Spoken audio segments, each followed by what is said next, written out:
শুনলাম নাকি বরবাদ 2 মুভির নাকি শুটিং চলছে, আবার নাকি একটা নায়ক দুইটা নায়িকা।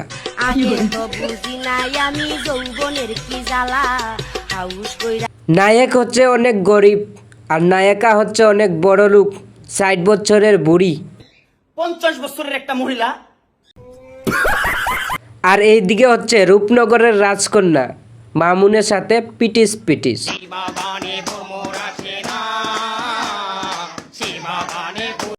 এখন ঘটনাটা কি বুঝছেন? বরবাদ ছবির শুটিংটা আপনারা দেখতে চান? মুভিটা কী কারণে এই শুটিংটা হচ্ছে, তাদের অভিনয়টা কীরকম, অভিনয়টা কি পারফেক্ট হয়েছে কি না, অভিনয়টা দেখার আগে জোরে একটা হাততালি। এখন ঘটনা হচ্ছে লাইলা মামুনের অভিনয়ের শেষ নাই ভাই।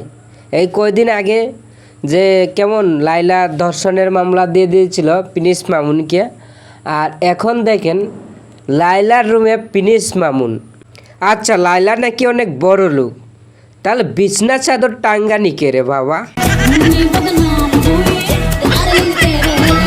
ও বুঝতে পেরেছি, বরবাদ ছবির রুমের মধ্যে শুটিং, তাই না?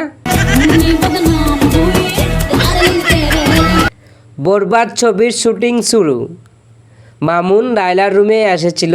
লাইলা নাকি ঘুমের ওষুধ খাইয়ে প্রিন্স মামুনকে অজ্ঞান করে দিয়েছে, আর তার মোবাইলের যত কানেক্ট ছিল, ডাটা ছিল, সব কিছু নিয়ে ডিলিট করে দিয়েছে।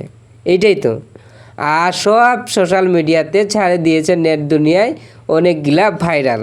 মানে তারা থাকে কিভাবে, একের পর এক নাটক করছে আর আমরা চুপচাপ দেখে যাচ্ছি। এক এক সময় এক এক রূপে ভাইরাল হচ্ছে তারা দুইজন। আর এই যে রূপকন্যার ভিডিওগুলো তো সোশ্যাল মিডিয়ায় প্রচুর পরিমাণ ভাইরাল। থ্যাংক ইউ, ধন্যবাদ।